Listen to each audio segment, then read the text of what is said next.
Shalom, apakah saudara sadar bahwa mengeluh tidak membuat hidupmu lebih baik?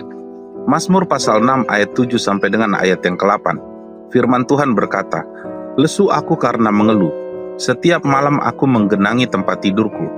Dengan air mataku aku membanjiri ranjangku, mataku mengidap karena sakit hati, rabun karena semua lawanku." Tidak bisa dipungkiri bahwa setiap orang bisa kecewa dan sakit hati. Tetapi perlu kita pahami bahwa ketika kita kecewa, bahkan sakit hati, dengan mengeluh justru dapat membuat hidup kita semakin buruk. Lalu apa yang dapat kita pelajari dari ayat-ayat ini? Yang pertama, mengeluh hanya membuat kita semakin lesu dan lemah. Kadang kita berpikir, mengeluh bisa melepaskan beban hidup kita. Tetapi justru keluhan itu yang membuat kita semakin lemah. Dalam ayat ini dituliskan setidaknya dua akibat dari mengeluh. Yang pertama, keluhan dapat melemahkan hati. Yang kedua, keluhan karena sakit hati dapat mengaburkan pandangan. Ini menunjukkan bahwa mengeluh tidak membuat kita hidup lebih baik, justru semakin buruk. Yang kedua, mengeluh akan membuat kita semakin depresi dan mengasihi diri sendiri. Tidak ada yang salah dengan menangis, tetapi jangan biarkan air mata menenggelamkan iman kita dan membuat kita larut di dalam kesedihan karena luka yang mendalam. Kecewa bisa saja terjadi dan sakit hati mungkin tidak bisa dicegah. Tetapi jangan biarkan hati kita tidak lagi peka dan dapat merasakan kasih Tuhan. Karena setiap keluhan yang berhenti, disitulah kekuatan mulai tumbuh. Dan setiap air mata yang diserahkan, disitulah pemulihan mulai bekerja. Yang ketiga, mengeluh mempengaruhi kesehatan mental dan juga fisik kita. Pemazmur secara jujur mengatakan bahwa keluh kesah karena sakit hati membuat matanya mengidap bahkan rabun. Mungkin dapat diterjemahkan bahwa mengeluh dapat membuat kita kehilangan kemampuan melihat ke depan. Apakah kita tidak bisa melihat solusi, bahkan juga tidak bisa mengerti rencana Tuhan. Yang pasti, mengeluh akan membuat kita sulit memandang ke depan, bagaimana harus bangkit dari semua rasa kecewa. Untuk itu, mari jangan mengeluh, lebih baik kita berdoa dan menyerahkan seluruh beban hidup kita kepada Tuhan. Tuhan Yesus memberkati. Shalom, apakah yang mendorong engkau mencari Tuhan? Yohanes pasal 6 ayat 26 sampai dengan ayat 27. Firman Tuhan berkata, Yesus menjawab mereka, "Aku berkata kepadamu, sesungguhnya kamu mencari aku, bukan karena kamu telah melihat tanda-tanda, melainkan karena kamu telah makan roti itu dan kamu kenyang. Bekerjalah bukan untuk makanan yang akan dapat binasa, melainkan untuk makanan yang bertahan sampai kepada hidup yang kekal, yang akan diberikan Anak Manusia kepadamu, sebab dialah yang disahkan oleh Bapa Allah dengan meterainya." Banyak khotbah-khotbah di dalam gereja berbicara tentang kesuksesan dan berkat-berkat Tuhan. Dan pastinya khotbah seperti ini sangat populer dan disenangi banyak orang yang ingin sukses dan diberkati Tuhan. Pertanyaannya, apakah ini salah? Jawabannya tergantung pada motivasi kita mencari Tuhan. Mari kita belajar beberapa hal penting dari ayat-ayat ini. Yang pertama, Yesus itu mengetahui niat seseorang yang mencari Tuhan hanya untuk pemenuhan kebutuhan hidup. Artinya, sebenarnya kita tidak bisa menyembunyikan isi hati kita di hadapan Tuhan. Mungkin motivasi kita tersembunyi bagi orang lain, tetapi tidak bagi Tuhan. Jadi tuluslah mengikut Tuhan, bukan karena apa yang bisa Tuhan beri bagi kita, tetapi apa yang bisa kita kerjakan untuk Tuhan. Yang kedua, Tuhan Yesus menegur setiap orang yang hanya berorientasi kepada hal yang dapat binasa. Sekalipun kita percaya bahwa setiap berkat yang kita terima berasal dari Tuhan, itu bukan berarti kita mencari Tuhan untuk sebuah berkat. Ada hal-hal yang lain yang menjadi sangat penting ketika kita mencari Tuhan, seperti yang ditulis pada ayat-ayat selanjutnya, yaitu menjadi semakin percaya kepada Tuhan. Inilah teguran Yesus kepada orang banyak yang mencari Dia, bahwa sebenarnya mereka bukan benar-benar mencari Tuhan, tetapi mencari berkat yang dapat binasa. Yang ketiga, Tuhan Yesus mau kita menggeser orientasi kita. Perhatikanlah kalimat bekerjalah atau berusahalah untuk makanan yang tidak dapat binasa. Tuhan mau kita bukan hanya menerima berkat, tetapi menerima Yesus sepenuhnya, karena Yesus adalah roti hidup itu. Roti hidup inilah makanan yang tidak dapat binasa. Di dalam Alkitab banyak orang-orang yang diberkati Tuhan, seperti Ayub membangun kehidupan rohani yang saleh, jujur, takut akan Tuhan, menjauhi kejahatan, dan dia diberkati Tuhan. Abraham meninggalkan segala kekayaan untuk mengikuti kehendak Tuhan. Salomo lebih memilih meminta hikmat daripada kekayaan. Lydia menggunakan kekayaannya untuk melayani Tuhan. Tidak ada catatan bahwa mereka hanya mengejar berkat-berkat Tuhan di dalam kehidupan mereka. Untuk itu, mari kita mengikut Tuhan dan melayani Tuhan dengan motivasi hati yang benar. Tuhan Yesus memberkati. Shalom, hari ini kita akan belajar mengenai Yesus bekerja tidak setengah-setengah. Markus pasal 8 ayat 23 sampai dengan ayat 25, firman Tuhan berkata, Yesus memegang tangan orang buta itu dan membawa dia keluar kampung. Lalu ia meludahi mata orang itu dan meletakkan tangannya atasnya dan berkata, "Sudahkah kau lihat sesuatu?" Orang itu memandang ke depan, lalu berkata, "Aku melihat orang." Sebab melihat mereka berjalan-jalan, tetapi tampaknya seperti pohon-pohon. Yesus meletakkan lagi tangannya pada mata orang itu, maka orang itu sungguh-sungguh melihat dan telah sembuh, sehingga ia dapat melihat segala sesuatu dengan jelas. Apa yang dapat kita pelajari dari ayat-ayat ini mengenai Yesus yang tidak bekerja setengah-setengah? Yang pertama, Yesus mau kita dekat pada Dia. Di dalam ayat sebelumnya dikatakan bahwa ada orang banyak yang membawa seorang buta, tetapi kemudian orang buta itu justru dibawa Yesus keluar kampung. Ayat ini memang bisa membentuk banyak perspektif, tapi saya percaya Yesus mau supaya orang itu mengenal Dia secara pribadi. Artinya dekat dengan Yesus dan mengalami langsung kuasanya. Dan itu semua bisa juga kita alami ketika kita mau dipimpin oleh Tuhan di dalam seluruh keterbatasan hidup kita. Yang kedua, seringkali mujizat terjadi dengan sebuah proses dan tahapan. Orang buta ini sudah dapat melihat, tetapi orang-orang yang dilihat berjalan nampak seperti pohon-pohon. Mungkin kita belum dapat melihat dan mengalami mujizat dengan sempurna, tetapi kita harus percaya bahwa Tuhan masih terus bekerja di dalam kehidupan kita. Yang ketiga, apa yang Tuhan sudah mulai pasti Tuhan selesaikan. Di dalam ayat ini Yesus dikatakan menumpangkan tangannya lagi. Artinya, kalau sesuatu belum seperti yang kita harapkan, teruslah memohon kepada Tuhan untuk terus memberkati dan menolong kehidupan kita. Sampai segala sesuatu itu Tuhan kerjakan sempurna. Sama seperti orang buta itu, yang sebelumnya melihat belum jelas, kemudian dapat melihat segala sesuatu dengan jelas. Percayalah bahwa Tuhan Yesus tidak bekerja setengah-setengah. Apa yang Tuhan sudah mulai, pasti Tuhan akan selesaikan. Tuhan Yesus memberkati. Shalom, hari ini kita akan belajar mengenai masa kesesakan. Amsal 24 ayat yang ke-10, firman Tuhan berkata, "Jika engkau tawar hati pada masa kesesakan, kecillah kekuatanmu." Lalu apa yang dapat kita pelajari dari ayat yang singkat ini? Yang pertama, jangan biarkan efek kesesakan bekerja mengecilkan kekuatan kita. Efek kesesakan mempunyai daya pengaruh yang sangat luar biasa, seperti sebuah tekanan yang mencoba menggerus semangat dari dalam diri.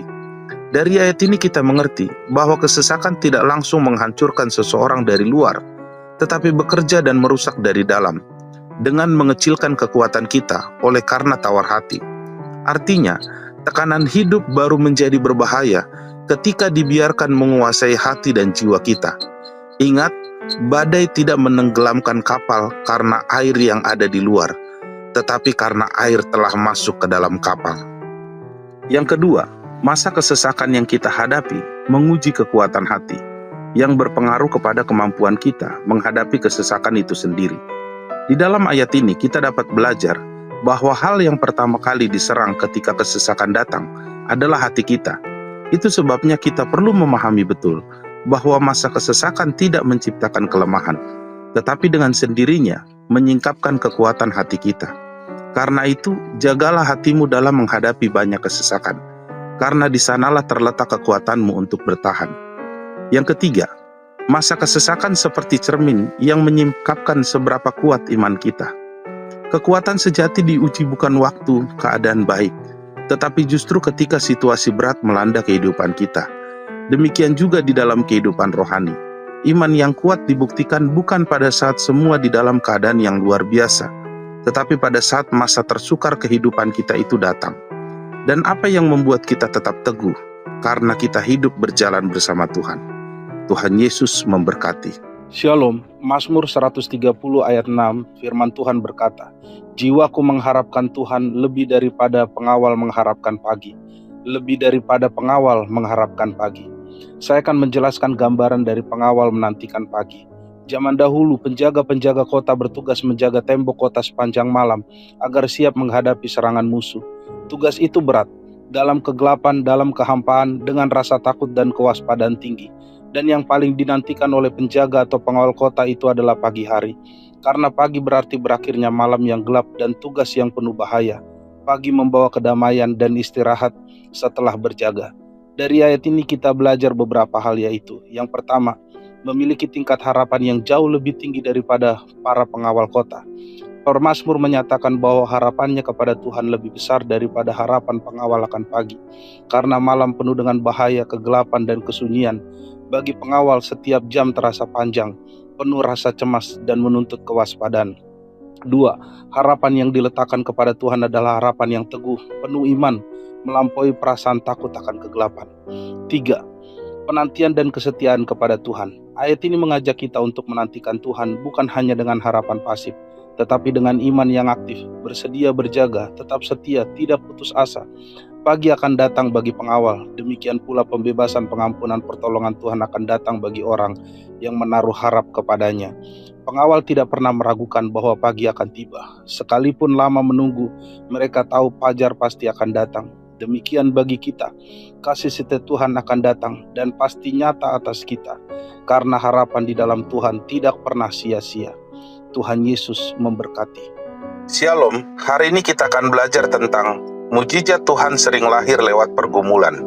Ayub pasal 5 ayat 18 sampai dengan ayat 19. Firman Tuhan berkata, "Karena Dialah yang melukai, tetapi juga yang membebat. Dia yang memukuli, tetapi yang tangannya menyembuhkan pula. Dari 6 macam kesesakan engkau diluputkannya, dan dalam 7 macam engkau tidak kena malapetaka." Apa yang dapat kita pelajari dari kedua ayat ini? Yang pertama, Tuhan tidak mengisi kehidupan kita hanya dengan hal-hal yang baik, tetapi juga dengan pergumulan. Dari ayat ini kita memahami bahwa setiap pergumulan ada di dalam kendali Tuhan. Bukan untuk menghancurkan kehidupan kita, melainkan untuk menyatakan kuasa Tuhan yang ajaib. Kadang kita berharap hidup berjalan mulus, namun yang kita temui justru berbagai macam pergumulan hidup. Tetapi sekalipun demikian, Tuhan akan membuat semuanya berakhir dengan baik. Apa yang tampak menyakitkan hari ini, kelak menjadi jalan bagi karya pemulihan Tuhan dalam hidup kita.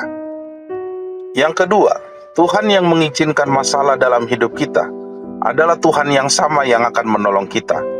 Artinya, apapun yang Tuhan izinkan terjadi, pada dasarnya Dia sudah mempersiapkan jalan keluarnya bagi kehidupan kita. Tidak ada penderitaan yang dibiarkan tanpa rencana pemulihan di belakangnya. Lalu mengapa Tuhan mengizinkan penderitaan itu masuk dalam hidup kita? Tujuannya bukan untuk menghancurkan, melainkan untuk menguji dan memurnikan iman, kesetiaan, serta kesabaran kita, supaya kuasanya nyata dalam hidup kita. Yang ketiga, seiring bertambahnya pergumulan hidup, Tuhan juga sedang mengerjakan karya mujizat-Nya. Kebaikan dan kuasa Tuhan selalu berjalan seiring dengan penderitaan yang kita alami. Sebanyak apapun pergumulan hidup kita, kasih dan kuasa-Nya selalu cukup untuk membebaskan. Ingatlah, mujizat tidak pernah lahir tanpa pergumulan. Melalui pergumulan, kita dapat belajar melihat kuasa Tuhan yang hidup dan mengenal kasih-Nya yang ajaib secara pribadi. Di balik setiap pergumulan, Tuhan sedang menenun mujizat. Penderitaan yang Ia izinkan hari ini menjadi cara kasih Tuhan bekerja untuk memulihkan kehidupan kita. Tuhan Yesus memberkati. Shalom, apakah saudara sering overthinking? Mari kita belajar firman Tuhan dari Matius pasal 8, ayat yang ke-25 sampai dengan ayat yang ke-26. Demikian bunyi firman Tuhan. Maka datanglah murid-muridnya, membangunkan Dia, katanya, "Tuhan, tolonglah, kita binasa." Ia berkata kepada mereka, "Mengapa kamu takut, kamu yang kurang percaya?" Lalu bangunlah Yesus menghardik angin dan danau itu. Maka danau itu menjadi teduh sekali. Apa yang dapat kita pelajari lewat ayat ini mengenai overthinking? Yang pertama, overthinking adalah badai yang sebenarnya. Overthinking adalah masalah ketidakmampuan mengendalikan rasa cemas yang ada di dalam hati dan pikiran kita. Seringkali sebenarnya masalah tidak sebesar yang kita bayangkan. tetapi pikiran kita sudah membuatnya seolah mustahil untuk ditangani. Ini sama halnya yang dialami oleh murid-murid Yesus ketika membangunkan Yesus dengan mengatakan, "Tuhan, tolonglah, kita binasa." Bayangkan murid-murid mengatakan kita binasa, yaitu sesuatu yang tidak mungkin terjadi pada Yesus dan pada murid-muridnya.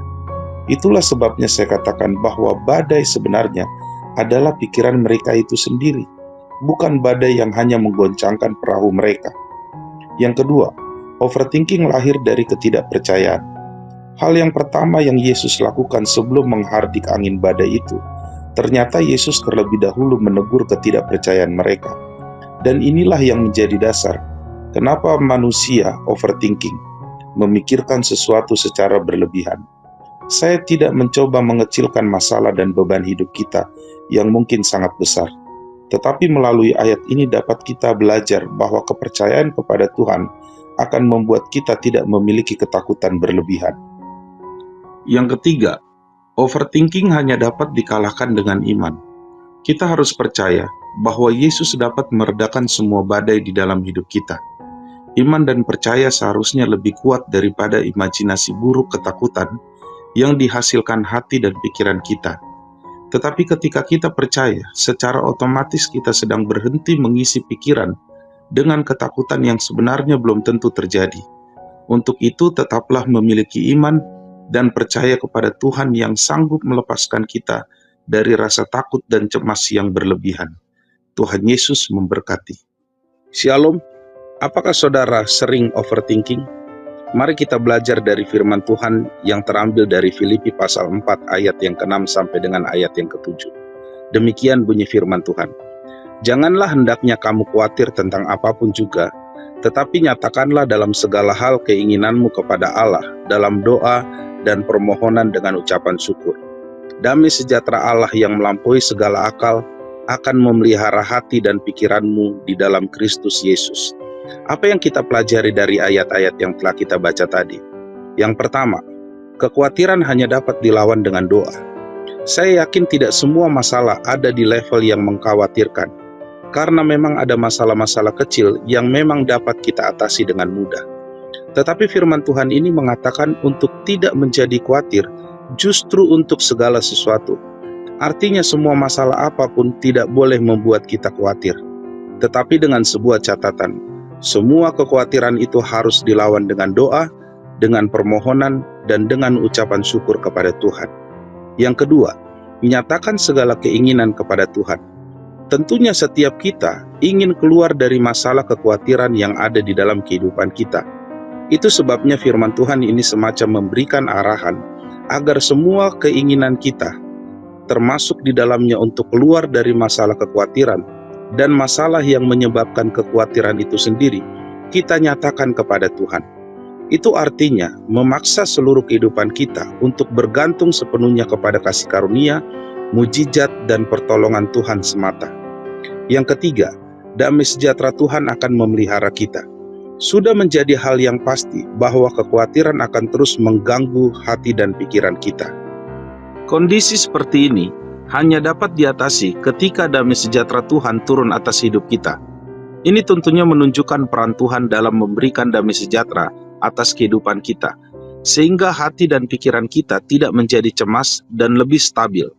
Jadi hanya ketika di dalam Yesuslah kita akan terus dapat mengalami ketenangan dan cakap serta mampu menghadapi apapun juga yang terjadi atas kehidupan kita. Untuk itu jangan overthinking, seolah segala sesuatu itu akan terjadi seperti yang kita khawatirkan. Tuhan Yesus memberkati. Shalom, hari ini kita akan belajar mengenai Tuhan menjawab melebihi ekspektasi kita. Yeremia pasal 33 ayat 3, firman Tuhan berkata, "Berserulah kepadaku, maka aku akan menjawab engkau dan akan memberitahukan kepadamu hal-hal yang besar dan yang tidak terpahami, yakni hal-hal yang tidak kau ketahui." Ayat ini dituliskan sebagai janji Tuhan atas pemulihan Israel. Pada waktu itu Israel atau Yerusalem dikepung oleh tentara Babel, dan Yeremia sendiri dipenjara di istana Raja Zedekia. Lalu pelajaran apa yang kita dapatkan dari ayat ini dan situasi pada waktu itu? Yang pertama, sekalipun sesuatu sudah terjadi, tetaplah berseru kepada Tuhan. Kalau kita melihat kisah ini, Mungkin kita akan berpikir, jauh lebih baik berdoa agar sesuatu yang buruk tidak menimpa hidup kita. Tetapi ternyata keruntuhan Yerusalem tetap Tuhan izinkan terjadi. Hal ini juga bisa terjadi atas kehidupan kita. Tetapi itu dimaksudkan agar supaya kita tetap berseru kepada Tuhan. Kalau doa tidak bisa menjadi perisai, maka doa bisa membuka belas kasih Tuhan atas kehidupan kita. Doa tidak mengenal istilah terlambat. Itu sebabnya di dalam ayat ini, Tuhan berjanji akan menjawab setiap doa kita. Yang kedua, kuasa Tuhan bekerja melebihi harapan manusia. Ayat ini menjelaskan bahwa Tuhan akan menjawab dengan memberitahukan hal-hal yang besar. Mungkin sebagai bangsa yang porak-poranda, bangsa Israel akan berdoa lebih ke arah pemulihan. Tetapi kalau kita membaca di ayat yang ke-6, demikian firman Tuhan, sesungguhnya aku akan mendatangkan kepada mereka kesehatan dan kesembuhan, dan aku akan menyembuhkan mereka dan akan menyingkapkan kepada mereka kesejahteraan dan keamanan yang berlimpah-limpah. Di ayat ini jelas Tuhan bukan saja mengerjakan pemulihan, tetapi juga kesejahteraan dan keamanan. Hari ini mungkin kita terpuruk dan hanya berharap bisa bangkit, tetapi Tuhan bisa mengerjakan lebih daripada yang kita harapkan. Yang ketiga, Tuhan mengerjakan lebih dari yang dapat kita pahami. Di dalam keseluruhan perikop ini, dijelaskan semua yang Tuhan kerjakan atas bangsa Israel, mulai dari pengampunan, kesembuhan, kesejahteraan, kebangkitan, kemuliaan, dan bahkan pemulihan dalam segala aspek, termasuk ibadah mereka. Kita tahu bahwa doa kita terbatas. Kita tidak bisa mengungkapkan semua yang kita harapkan. Tetapi perlu kita ingat kembali bahwa Tuhan bisa mengerjakan lebih dari yang dapat kita pahami. Dia bisa mengerjakan semua hal-hal yang rahasia, yang tidak kita ketahui, bahwa Tuhan sementara lakukan bagi kehidupan kita.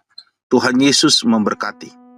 Shalom, saat ini saya akan menyampaikan renungan yang saya beri tema, Titik Terendah. Pelajaran dari Heman, seorang Bani Korah. Di dalam Mazmur pasal 88 ayat 3 sampai dengan ayat yang kelima, firman Tuhan berkata, biarlah doaku datang ke hadapanmu, sendengkanlah telingamu kepada teriakku, sebab jiwaku kenyang dengan malapetaka, dan hidupku sudah dekat dengan orang mati.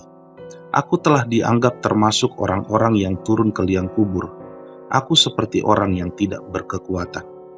Ada hal-hal yang dijelaskan ayat-ayat ini mengenai kondisi Heman, Bani Korah yang menunjukkan dia ada di dalam titik terendah kehidupannya. Yang pertama, Heman kenyang dengan malapetaka.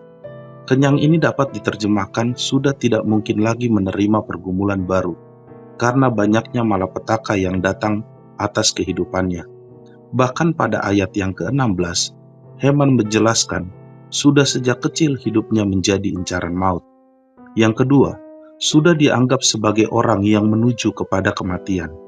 Pada waktu itu, Heman mengalami penyakit yang parah, mungkin sudah tidak dapat lagi disembuhkan. Karena waktu itu Heman seolah dianggap atau diperhitungkan akan mati dan tidak mungkin bisa hidup. Yang ketiga, seperti orang yang terputus dengan kuasa Tuhan.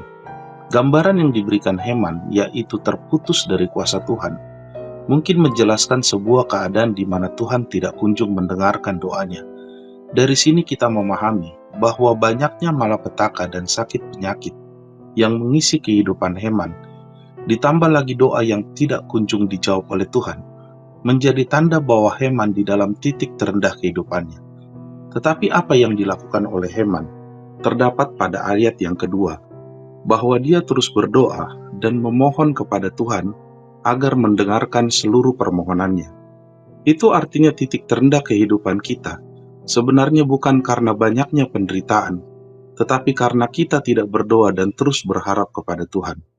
Ingatlah bahwa doa akan mengikat kita dengan Tuhan, sehingga kita tidak terputus dengan kuasa Tuhan. Dan titik terendah bukanlah akhir, tetapi waktu di mana kita melihat kuasa Tuhan lewat doa dan pengharapan. Tuhan Yesus memberkati.